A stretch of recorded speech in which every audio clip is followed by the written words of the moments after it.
Hello and welcome to a Smurd P video, and that's right, we are at the end of the Hellfire Gala.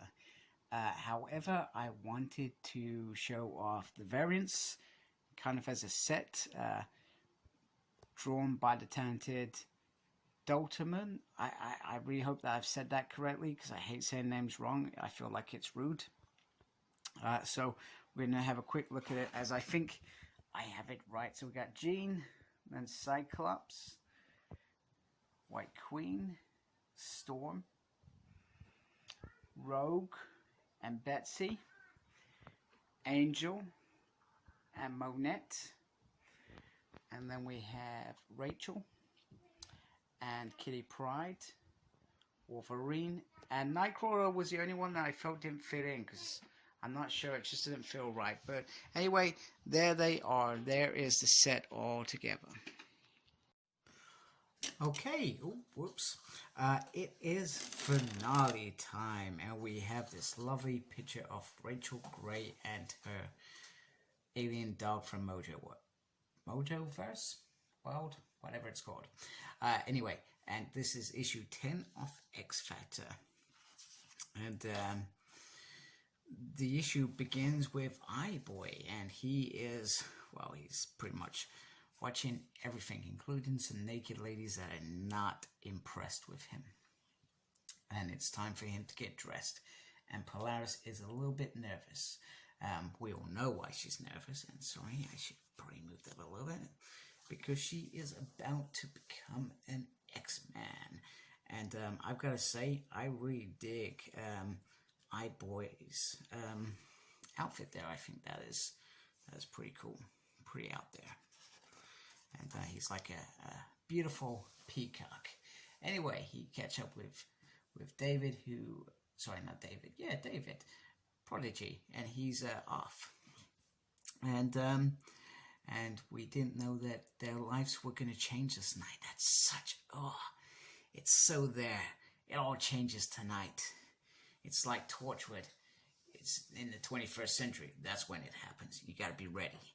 It's kind of like that kind of zone is there. So there's lots of stuff going on, and maybe a future baby for North Star. I would love that. And this is written by Leah Williams and David Baudian. And Leah Williams does a script as well. And there's some artists and all sorts of stuff. And it's just called Finale. That's what it's called. Because this is the end of the Hellfire Gala. And let's be honest, it hasn't, as far as events go, it's been, yeah, it's done that. Anyway, Prodigy gets a phone back from a bartender. He knows nothing about it. He doesn't remember it at all. Meanwhile, Kitty Pryde has trod on Rachel Grey's foot. What a tragic thing. However, the real thing is Shatterstar is back, and he was meant to fight death, and it should have taken months, but it's over quickly. However, we kind of find that you do die, just differently, or it's so close to death you experience it differently and maybe come back differently. I like that. That is very cool. And we also see, I love this beautiful moment where he's crying. He sees Richard there in that beautiful, beautiful cloak, which is pretty awesome. We've already seen that reunion back in Excalibur 21, where that is explored, and they have a lovely moment at the end. I love that. So meanwhile, Prodigy, he attends this place and attacks back Thatcher. For those reading X Factor, which isn't me, we discover that where he's come to confront his killer, and he's gonna drag him to hell. Meanwhile, I love the fact that Kyle is in this, and he's just on Captain America like Captain America's nobody, because he lives with his husband's a mutant, and he lives on this island, and he's probably one of the only humans that's allowed to live there without any issues, because you know what? He's freaking awesome. And like I said, I need to go read some X Factor, because if Kyle's in it, I actually like Kyle as a character, and I love his marriage with Northstar. So I'd like that to carry on. And I hope Marvel, whatever you do, do not damage that relationship, because that relationship is solid. I want that relationship to be there forever. Well, until the end of comics, or one of them dies. That's what will probably happen. Anyway, Polaris is an X-Men, and Northstar is very happy with that. Okay, apologies. Sometimes work happens when I do not want the work to happen. Anyway, that's why I get paid a lot of money to do that stuff. Anyway, we've seen this fight already in Hellions. However, we get a moment between Daken and Aurora where he tells her that he knows what she did, which goes back to, I think, that first issue when they were trying to track down first few issues. I can't remember. Anyway, he says he went and killed all the other people that was involved, which was great. And iBoy catches Prodigy doing what he does, because that's what iBoy does. He sees everything. You cannot hide your intent from iBoy. He is brilliant. And we learn off Prodigy's little memory thing, which is kind of weird. He kind of sends himself little breadcrumbs to find out what happened to him. It's like he knew he was going to die. It's really weird. Anyway, iBoy shows this amazing power, which we knew that was potentially there. And maybe gives this man cancer, but he's not dead. And the cavalry arrives, and we see David, the Prodigy's dead body there, which is awful.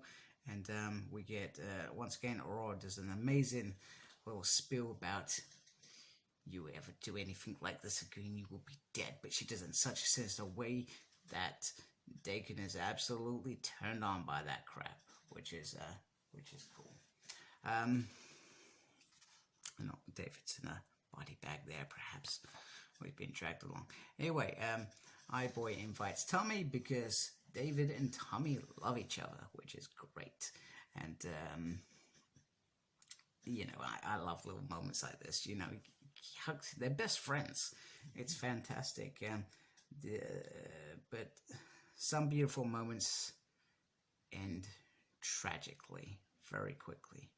And Tommy doesn't heed the words of iBoy. And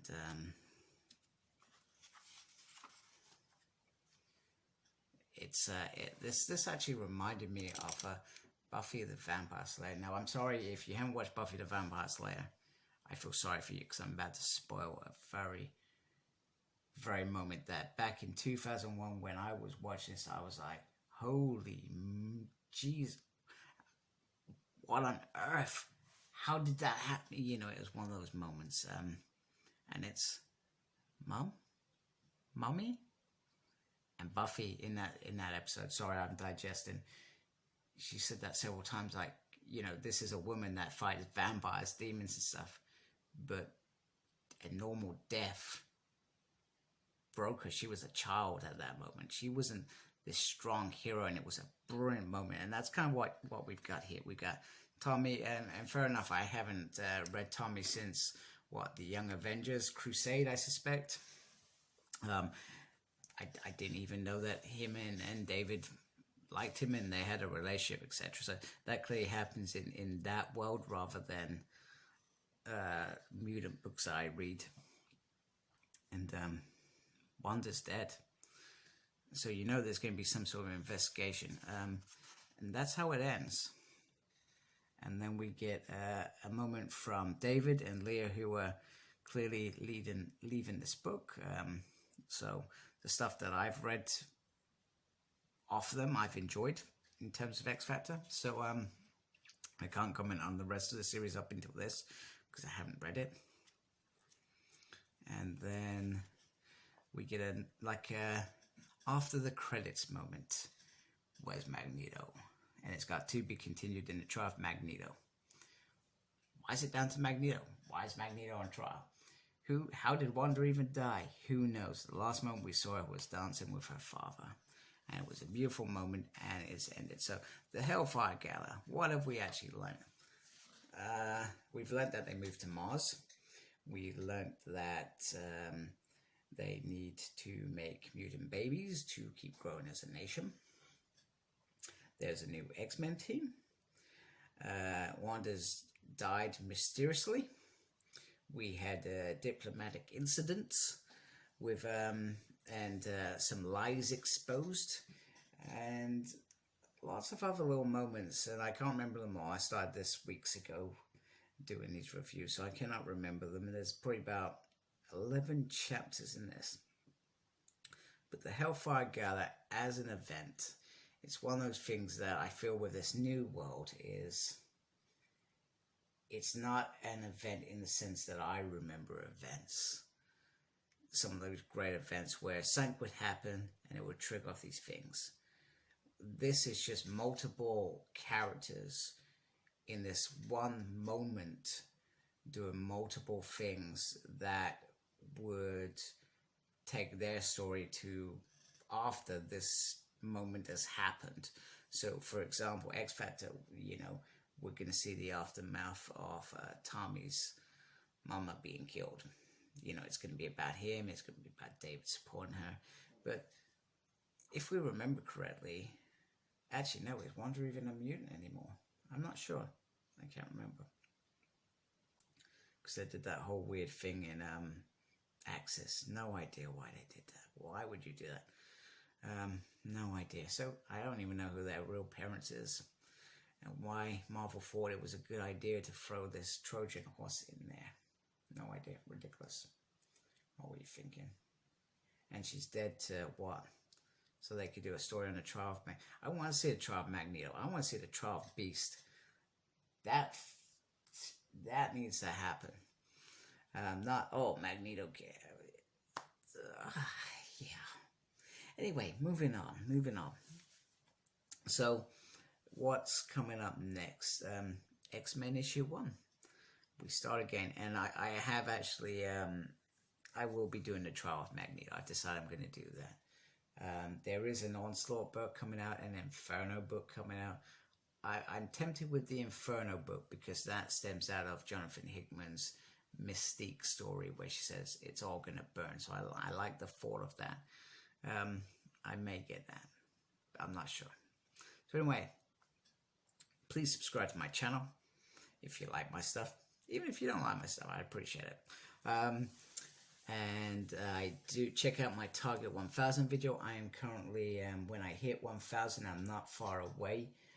I just need 17 of you good people to subscribe to my channel for me to reach that moment where I can finally give away my Marvel Legends 3-pack Nimrod set, brand new. Because I've had that a while and I'm looking forward to giving it away to one lucky winner. But you got to make sure you watch that video and you comment on that video and perhaps watch it and learn what I'm about, who I am, why I do the things I do. And embrace the geekiness. Take care. Goodbye.